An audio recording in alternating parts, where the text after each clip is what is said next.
ao capítulo 17. Por quê? Porque na leitura anterior, onde eu estava lendo sobre os 10 leprosos, aí eu comecei a comentar, mas eu não continuei a leitura, né? Eu acabei achando que tinha concluído. Na minha mente, no meu coração, eu achei que era basta, né? Encerra, vai para a próxima. Mas não, tem ainda uma continuidade, tá? A gente vai ler o que falta e depois a gente vai para o capítulo 18 diretamente, tá bom? Vamos fazer assim? Acho que é melhor, né? Vamos lá. Porque eu prometi na última que a gente ia pro capítulo 18, então a gente vai, tá bom? Mas a gente vai concluir aqui o que falta, o restinho da leitura do capítulo 17, tá? Antes, vamos ler aqui, olha, capítulo 17, o versículo 20, tá? Que é o que a gente não leu na leitura anterior. Então, capítulo 17, o Evangelho de Lucas, capítulo 17, a partir do versículo 20 agora. Eu tô lendo na versão NVT, mas você pode ler na versão que você tem aí, tá bom? Vamos lá. A vinda do reino. Certo dia, os fariseus perguntaram a Jesus: quando virá o reino de Deus? Jesus respondeu: o reino de Deus não é detectado por sinais visíveis. Não se poderá dizer está aqui ou ali, pois o reino de Deus já está entre vocês. Pois o reino de Deus já está entre vocês. Guardem essa palavra, né? Guardem essa palavra. Porque quando a gente for ler lá sobre aquele texto, buscar em primeiro lugar o reino de Deus e as demais coisas vos serão acrescentadas, a gente tem que lembrar dessa palavra aqui. Porque essa palavra aqui, ó, vai falar, né? Tá falando que o reino não é aqui nem ali, não é um lugar físico, né? Não é um lugar e não é físico, né? É alguém, né? Pois o reino de Deus já está entre vocês. E vamos lá. A volta do Filho do Homem, que a gente vai ler agora no versículo 22. Então ele disse aos seus discípulos: aproximam-se os dias em que desejarão ver, aproximam-se os dias em que desejarão ver e vamos lá. Aproximam-se os dias em que desejarão ver o tempo do Filho do Homem, mas não o verão. Dirão a vocês: vejam, lá está, ou aqui está ele, mas não os sigam. Porque assim como os relâmpagos lampeja e ilumina o céu de uma extremidade à outra, assim será no dia em que vier o Filho do Homem. Mas primeiro é necessário que ele sofra terrivelmente e seja rejeitado por esta geração. Quando o Filho do Homem voltar por esta geração, mas primeiro é necessário que ele sofra terrivelmente e seja rejeitado por esta geração, aquela que já passou, não a nossa. Quando o Filho do Homem voltar, será como no tempo de Noé. Naqueles dias o povo seguia sua rotina de banquetes, festas e casamentos, até o dia em que Noé entrou na arca e veio o dilúvio que destruiu a todos. E o mundo será como no tempo de Ló. O povo se ocupava de seus afazeres diários, comendo e bebendo, comprando e vendendo, cultivando e construindo, até o dia em que Ló deixou Sodoma.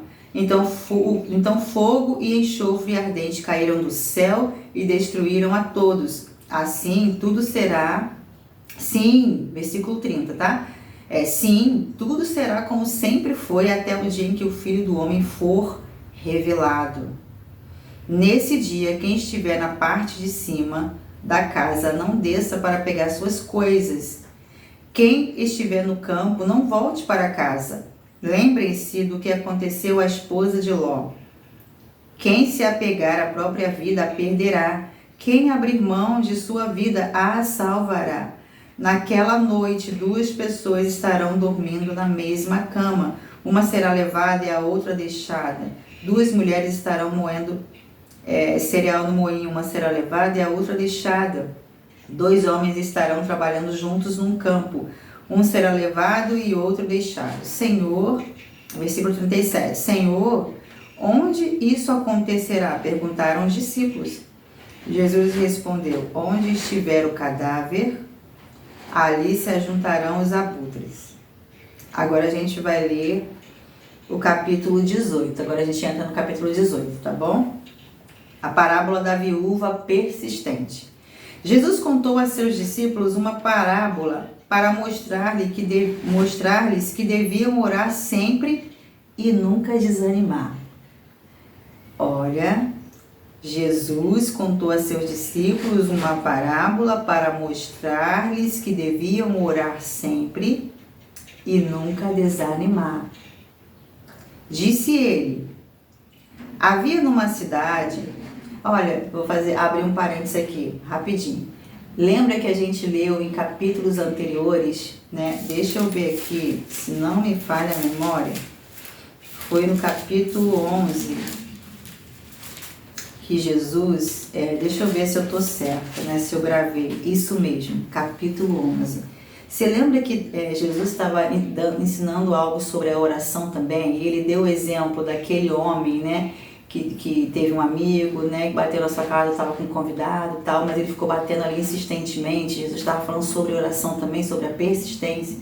Lembra dessa leitura? Se você quiser voltar lá e associar para pensar o aprendizado que a gente teve lá e o que a gente vai ter aqui, tá bom? Aí, versículo 2, disse ele: havia numa cidade um juiz que não temia a Deus, nem se importava com as pessoas. Uma viúva daquela cidade vinha a ele com frequência e dizia: faça-me justiça contra o meu adversário. Faça justiça contra meu adversário. Por algum tempo o juiz não lhe deu atenção, mas por fim disse a si mesmo: não temo a Deus e não me importo com as pessoas, mas essa viúva está me irritando. Vou lhe fazer justiça, pois assim deixará de me importunar. Olha a insistência dela. Ele atendeu ela não por temor a Deus, não porque ele se importava com as pessoas. Ele atendeu ela pela insistência dela. Então o Senhor disse: aprendam uma lição com o juiz injusto. Acaso Deus não fará justiça a seus escolhidos que clamam ele dia e noite? Continuará a adiar sua resposta? Eu afirmo que ele lhes fará justiça e rápido. Mas quando o Filho do Homem voltar, quantas pessoas com fé ele encontrará na terra?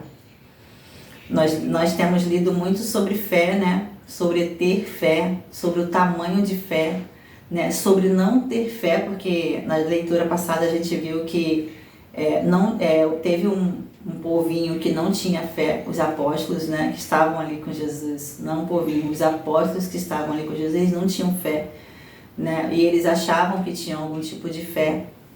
Você tem fé? Eu vou parar para pensar aqui. Vamos pensar um pouquinho. Você tem fé? Nós temos fé? Será que a gente tem a fé que a gente tanto declara ter? E na hora que acontece uma coisa que testa a nossa fé, que vai aprovar ou não a nossa fé, algo que vem para provar a nossa fé, é ali que a gente descobre se a gente tem fé ou não. Naquele momento, os apóstolos, do capítulo 17, os apóstolos não tinham fé, porque Jesus disse: se vocês tivessem fé, ou seja, eles não tinham. Aí Jesus fala: se tivesse pelo menos como um grão do tamanho de mostarda, né? E Jesus vem discorrendo, mas eles não tinham, mas eles achavam que tinham, porque eles falaram assim, Senhor, faça a nossa fé crescer. Ou seja, eles achavam que tinham algum pouquinho de fé, mas eles estavam pedindo para crescer, mas eles não tinham nenhuma. E a pergunta que eu faço para nós hoje: a gente tem fé? Se vier alguma prova para provar a nossa fé para a gente mesmo, porque Deus já sabe se a gente tem ou não, né? Será que a gente vai descobrir se a gente tem fé ou não? Vai ficar essa reflexão para cada um de nós, tá bom? Mas aqui, olha que Jesus, ele está ensinando, ele pegou um injusto para mostrar que se um injusto consegue atender o pedido de uma viúva, de uma pessoa, porque ele disse que não se importava com pessoas, né?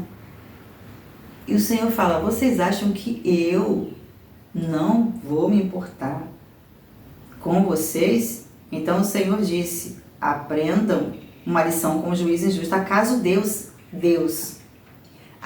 Deus, não Jesus que estava dizendo ali, né? Deus, ele estava falando: acaso Deus não fará justiça a seus escolhidos que clamam ele dia e noite, né? Então ele falou assim, mas quando o Filho do Homem voltar, quando ele voltar, porque ele estava falando aqui, ó, quem estava falando isso era Jesus, quem estava falando essa parábola, né?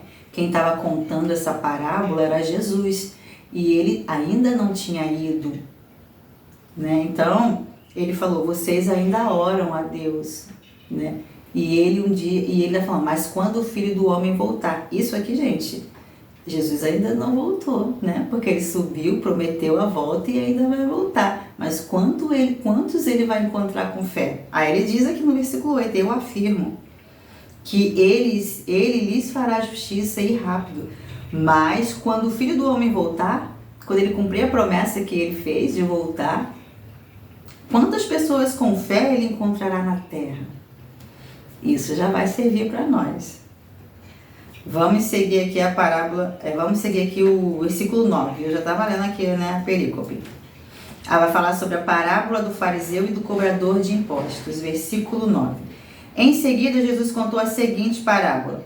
Aqueles que confiavam em sua própria justiça e desprezavam os demais. Em seguida, vou ler de novo, tá? Versículo 9. Em seguida, Jesus contou as seguintes parábolas àqueles que confiavam em sua própria justiça e desprezavam os demais. Jesus contou a parábola para essas pessoas, né? 2 homens foram ao templo orar. De novo sobre oração. Um deles era fariseu e o outro cobrador de impostos. O fariseu em pé fazia esta oração. Eu te agradeço, Deus, porque não sou como as demais pessoas, desonestas, pecadoras, adúlteras. E com certeza não sou como aquele cobrador de impostos. Jejuo 2 vezes por semana e dou dízimo de tudo que ganho. Mas o cobrador de impostos ficou à distância e não tinha coragem de levantar os olhos para o céu enquanto orava. Em vez disso, batia no peito e dizia, Deus, tem misericórdia de mim, pois sou pecador. Eu lhes digo que foi o cobrador de impostos e não o fariseu quem voltou para casa justificado diante de Deus.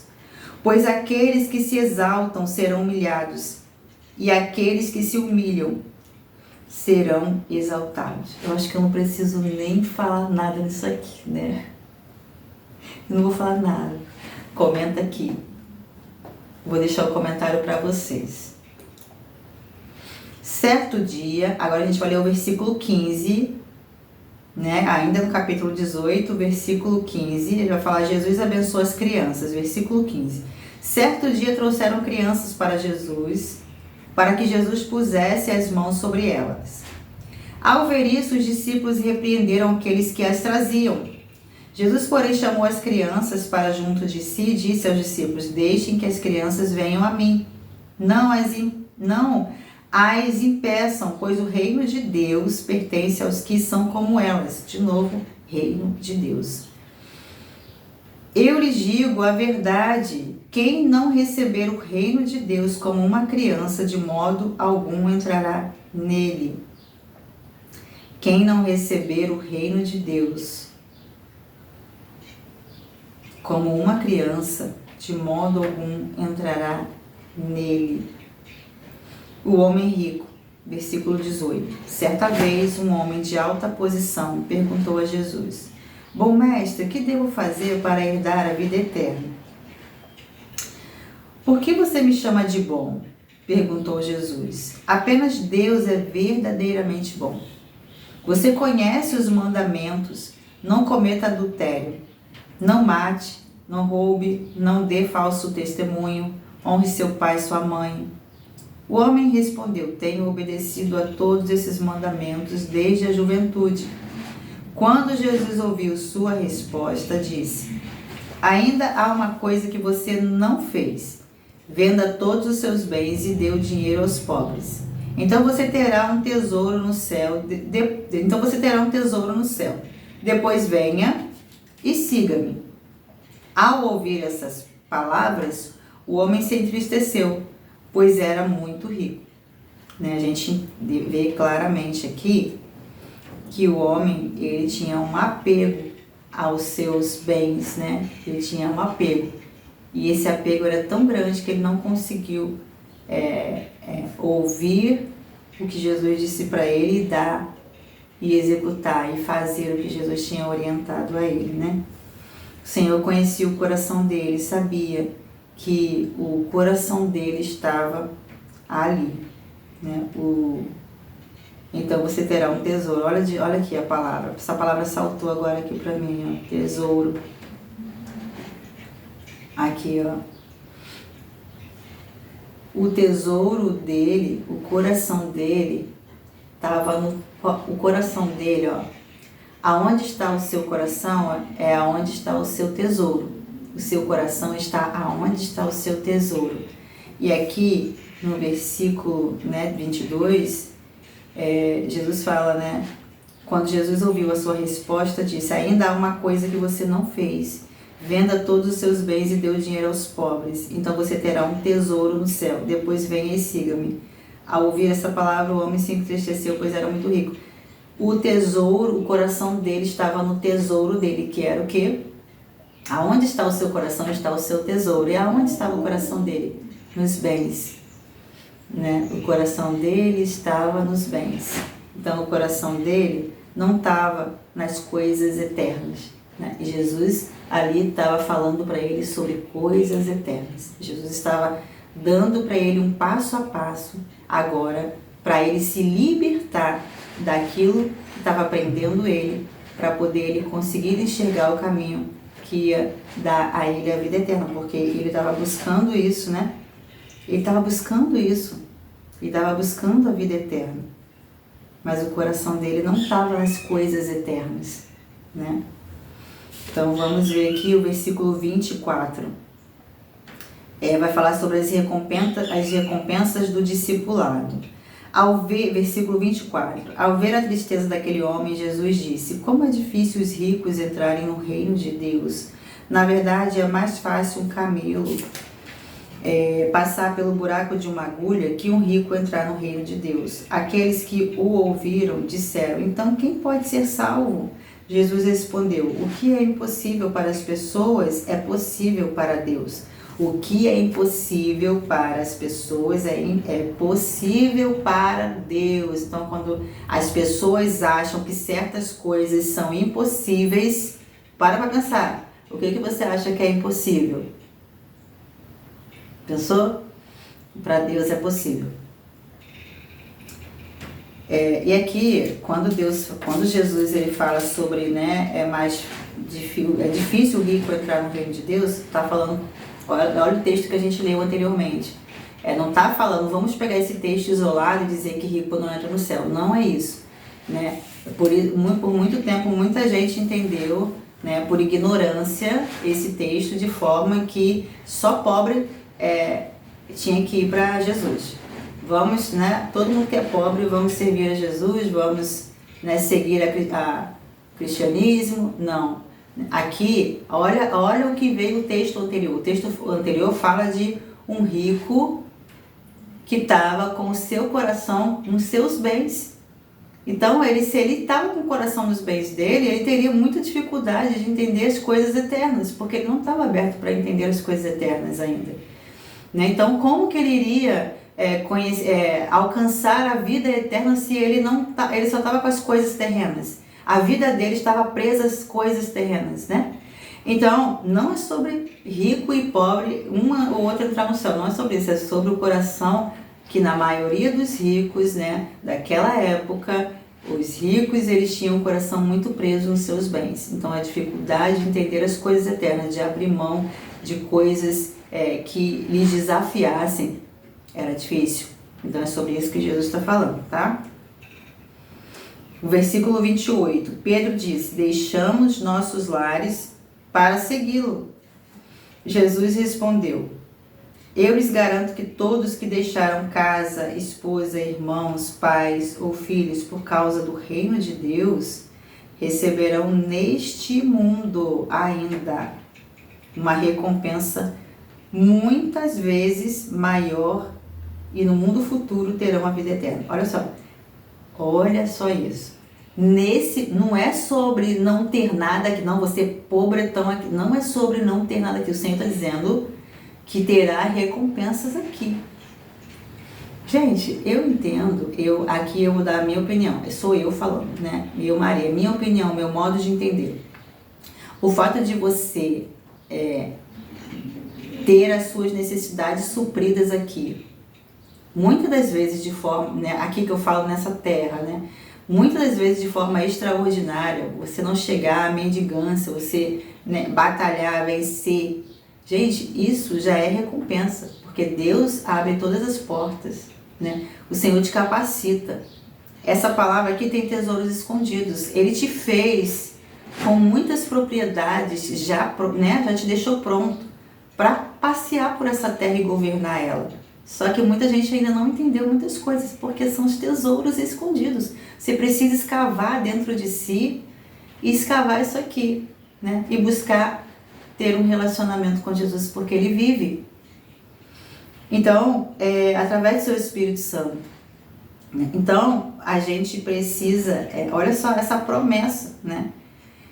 Receberão neste mundo uma recompensa muitas vezes maior e no mundo futuro terão a vida eterna. Olha, aqui no mundo futuro, não existe só esse mundo, tá? Para quem acha, que estou abrindo aqui um parênteses, para quem acha que existe só esse mundo aqui, a gente já está vendo aqui que existe um outro mundo, um mundo futuro. Né? Vamos aqui continuar no versículo 31. Jesus prediz sua morte e ressurreição. Jesus chamou os 12 à parte e disse: estamos subindo para Jerusalém, onde tudo que foi escrito pelos profetas a respeito do Filho do Homem se cumprirá. Ele será entregue aos gentios e zombarão dele, o insultarão e cuspirão nele. Eles o açoitarão e o matarão, mas no terceiro dia ele ressuscitará. Os discípulos, porém, não entenderam o significado dessas palavras, lhes estava oculto e não sabiam do que ele falava, né? Os discípulos ainda não entenderam quando Jesus começou a falar essas coisas, né? Porque Jesus já estava predizendo ali a sua morte, a sua ressurreição. Ele falou isso aqui, mas os discípulos ainda não conseguiram entender. Eu também, Maria, eu também, quando eu leio isso aqui, eu não consigo mensurar aquilo que Jesus vai passar. Hoje nós lemos já sabendo do que aconteceu, né? Mas naquela época, pensa os discípulos, né? Ainda não ter acontecido. Pensa os discípulos nessa cena aqui. Né? Eles estavam, para eles aquilo ali era, né? Aqui nem fala como que eles pensavam, né? Só fala que eles não entenderam. Mas não fala o que passou na mente deles, mas fala o que eles entenderam, né? Que eles não entenderam. Porque o significado dessa palavra ainda estava oculto e eles não sabiam do que ele falava. Agora vamos para o versículo 35, né? Que fala: Jesus cura um mendigo cego. Quando Jesus se aproximava de Jericó, havia um mendigo cego sentado à beira do caminho. Ao ouvir o barulho da multidão que passava, perguntou o que estava acontecendo.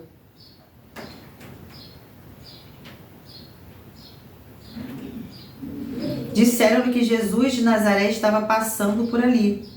Então começou a gritar: Jesus, filho de Davi, tenha misericórdia de mim. Os que estavam mais à frente, olha aqui, ele falou: Jesus, filho de Davi, tenha misericórdia de mim. E o homem era cego.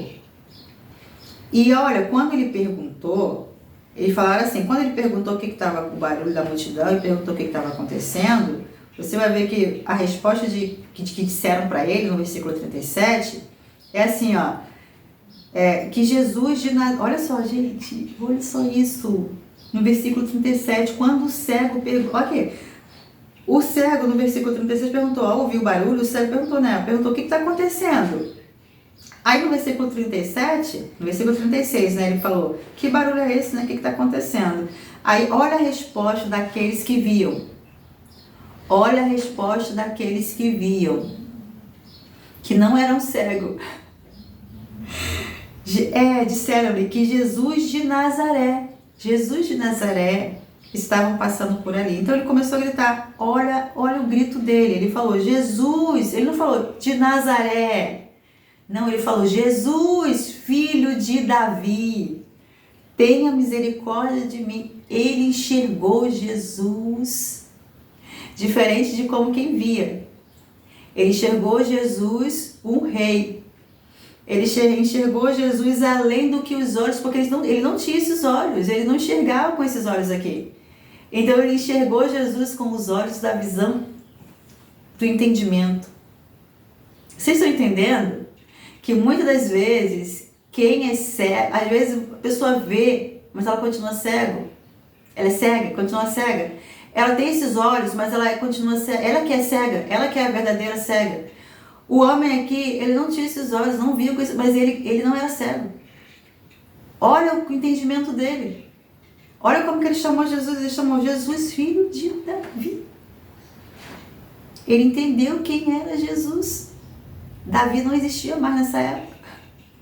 Ele sabia de quem que ele estava falando, da promessa de quando foi falado lá, quem era Jesus, né?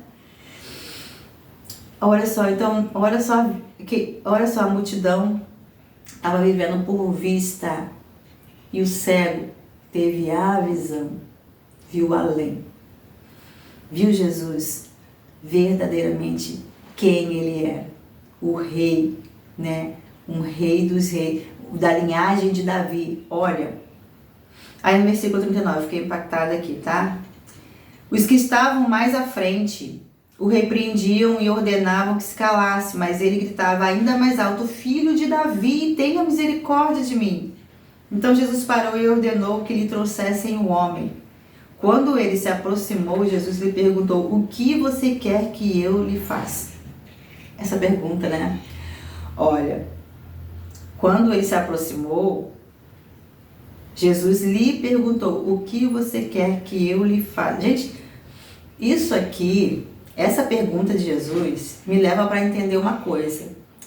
Porque Jesus já sabe, quando a gente está orando, a gente vem falando sobre oração, a gente vem lendo sobre oração. Você notou que a gente vem lendo sobre orar, né? Sobre reino de Deus? Vocês vem notando isso? Sobre insistência na oração? Vocês vem notando isso? E a gente nota aqui que Jesus ele faz essa pergunta, mas Jesus sabe. Muitas das vezes a gente viu em textos anteriores que Jesus ele sabia o que estava no coração dos fariseus, das pessoas. Jesus sabia o que estava no coração das pessoas. Muitas das vezes as palavras não vinham à boca das pessoas e Jesus já ensinava algo porque ele viu no coração. Então aqui, ó, Jesus, ele não, mesmo sabendo, mesmo vendo que o homem era cego, Jesus fez a pergunta. Jesus fez a pergunta. Então, às vezes, eu fico pensando, será que é necessário Jesus fazer a pergunta? Ou a gente mesmo fazer a pergunta que Jesus faria para nós? Ou, quem sabe, os nossos ouvidos não estão atentos às perguntas que Jesus faz para nós, que o Espírito Santo de Deus faz para nós, porque nós não estamos sensíveis ao ponto de ouvir as suas perguntas. Vou deixar isso para nós pensar. Ore também para que o Espírito Santo de Deus te dê sensibilidade, nos dê sensibilidade, para que a gente consiga ouvir a voz e as perguntas que Ele tem para nós. Porque aí assim a gente vai responder pontualmente. E a nossa palavra declarada vai ativar muitas coisas em nós. Aí ele vem aqui, né? Versículo 41. O que você quer que eu lhe faça? Senhor, eu quero ver. Lógico, eu quero ver. Respondeu o homem. E Jesus disse: receba a visão. Sua fé o curou. De novo, ó. Sua fé. Vocês lembram que eu fiz um destaque na leitura passada? Deixa eu ver qual foi a leitura que eu fiz. Foi no capítulo 17, no vídeo anterior. Jesus disse de novo, ó, receba a visão. Ó, Jesus não falou receba a vista. Jesus falou receba a visão. Ele ia ver muito mais além dessa vista aqui. Porque Jesus poderia só dar a vista para ele, né? Mas não, Jesus falou assim, ó, continua com a visão. Então receba a visão. Né? Sua fé o curou. Olha só, a sua fé o curou. Gente, de novo, vamos perguntar, será que eu tenho fé? Será que se a minha fé for provada, vai ser constatado que eu tenho fé? Ou eu só acho que tenho, como aqueles apóstolos do capítulo 17? Versículo 43. No mesmo instante, o homem passou a enxergar e seguiu Jesus, louvando a Deus, e todos que presenciaram isso também louvavam a Deus. E todos que presenciavam isso louvavam a Deus. Eu também vou destacar isso aqui, ó. Sabe por quê? Vou te falar aqui, ó. Porque a gente leu quando os leprosos foram curados, um voltou e agradeceu e louvou a Deus, né?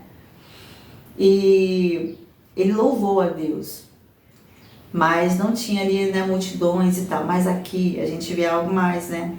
A gente vê que além da pessoa que recebeu o milagre aqui, que foi o cego, ele louvou a Deus, né, por tudo, e todos que estavam ali presenciaram, louvaram a Deus. Toda vez que você receber e toda vez que você vê alguém recebendo, louva a Deus. Toda vez que você, isso eu aprendo aqui, né? Toda vez que você receber algo de Deus e toda vez que você presenciar alguém recebendo algo de Deus, isso aqui já é princípio milenar, né? Porque eu tenho certeza que Deus traz bênçãos para nós. Nós somos abençoados quando a gente louva a Deus, não só pelo que a gente recebe, mas porque a gente presencia outros também recebendo. Então aqui, ó, e todos que presenciaram isso também louvavam a Deus. Então é algo que eu aprendo também. Quando eu presenciar algo que não foi comigo, mas foi com outros, né? Eu vou louvar a Deus também. Louvado seja Deus, porque o outro foi abençoado, porque o outro foi curado, porque o outro foi transformado. Quando a gente, né, contribui para isso e a gente vê a transformação das pessoas, a gente louva a Deus. Quando você dá um testemunho, olha, eu li isso aqui, aconteceu isso aqui na minha vida foi transformada a partir disso, minha vida foi transformada a partir dessa leitura. Eu louvo a Deus pela sua vida também. Então, quando aprenda isso, né? Vamos aprender isso também. Eu aprendo, eu estou aprendendo também. Louvamos a Deus, porque presenciamos também os milagres na vida das outras pessoas, tá bom? Te aguardo, compartilha, curte, se inscreve no canal se você é novo por aqui e ainda não se inscreveu. E eu te aguardo para a próxima leitura do capítulo 19, tá bom? Obrigada e um beijo no seu coração.